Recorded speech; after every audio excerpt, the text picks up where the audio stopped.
hari ukuntu ushobora kuba ukoresha WhatsApp ukaba uba ushaka yuko yaba idakora mu gihe wenda uri nko ku zindi mbuga, wenda uri nko kuri YouTube, ikaba igutesha umutwe kubera ama notification menshi agenda aza, cyangwa se ku zindi mpamvu zawe ntazi.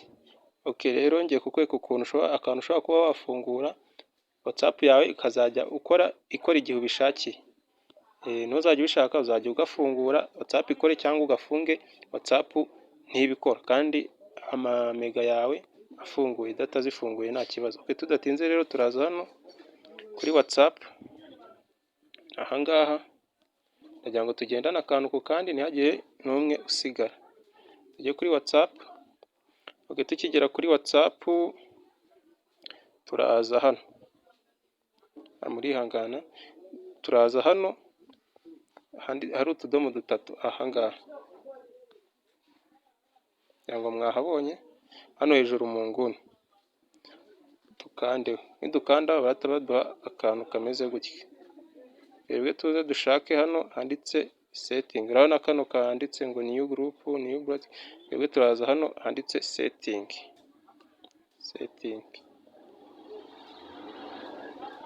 Tukiza hano handitse setting turakandaho, twinjira muri setting za WhatsApp. Uze ushaka hano handitse storage and data. Ni hano ahangaha, storage and data. Dukandeho. Ukijya hano kuri storage and data uratushaka hano handitse proxy, dore ngiyi hano nayo, cyangwa nayo mwayibonye. Ahangaha niho dukanda. Nukandaho noneho wowe urahita uza ujye hano handitse iyi mibare 5. Cyangwa naho murahabona, uyikandeho. Naho batuza hano iyi mibare niba itanditse urayandikamo wewe, urandikamo 5 gutya, 5 ushyiraho akadomo, wongere wandike 5, ushyiraho akandi kadomo, wandike 5, akandi kadomo, inshuro 4, ushyiraho 5. Niba tukanda ku gaterebye, ukanda ku gaterebye nyine nta kintu bakwereka, ariko urahita uza hano ujye kuri kano gafresh usubire inyuma. Akangaka kanabereke, tuza hano kuri kano gafresh usubire inyuma.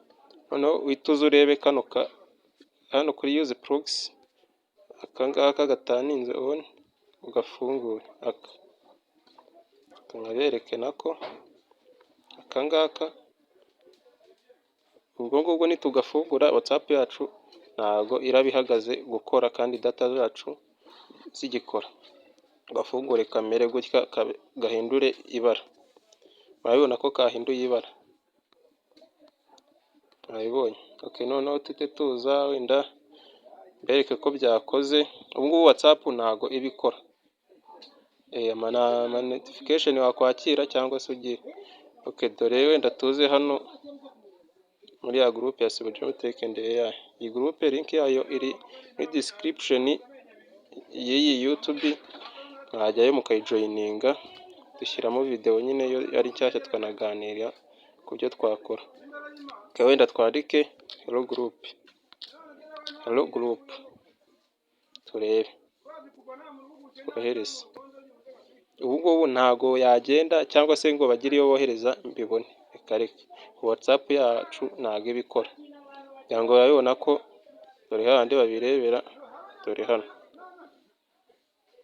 kavi ntago kazaho nyine, ntago yagenda mu gihe kantu twagafunguye. Kandi internet yacu iriho, wenda reka tubereke urugero, tujye nko kuri YouTube turebe. Urabona ko turategerezaho gatoya. Urabona ko YouTube yo urabona irakora cyane nta kibazo. Amamega yacu arafunguye, ahantu hose wajya wakora. Ariko WhatsApp reka dore ntago yagenda. Ariko ubwo nushaka kongera kubisubizaho WhatsApp ukayikoresha neza, turongera tuze hahandi hano ku tudomo dutatu, tujye muri setting, tujye muri storage and data. niturangiza tuze kuri proxy, niturangiza ka kantu tugafunge. Ubu ngubu ukuzajya ubikora ni ukujya ufungura cyangwa se ugafunga. Gutya gafunze ubu WhatsApp yacu yakora, tugafunguye gutya ubu WhatsApp ntago yakora niyo data zaba zacu zifunguye. Okay, dore ubu ngubu noneho ubwo twagafunze ishobora gukora. Turebe ko twakagize. Okay, gutya twagafunguye ubu biri bukore noneho data za WhatsApp zirakora.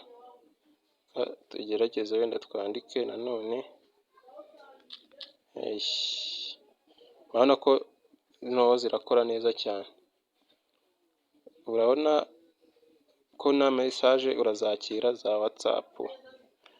Okay, rero ushaka ko tugira ikindi kintu tukubwira kijyanye na tekinoloji cyangwa se kuri telefoni udasobanukiwe, urandika muri comment, utaha nzabakorere video ibisobanura neza nuko wabigenza. Tuzajya tugendana akantu ku kandi ku buryo nta n'umwe uzajya usigara inyuma. Ikindi ndashaka ko mwese mujya muri comment mugashyiramo udutima n'iyi video mwayikunze, mushyiremo udutima twinshi cyane. Ikindi kora subscribe niba utarayikora, ikindi ntusige udakanze like na comment, mushyiremo iyo mitima yanyu ndayishaka. Okay, murakoze. Video yacu nakagaruka. Kwiga AI mu buryo bworoshye, subscribe Sibo James Tech and AI.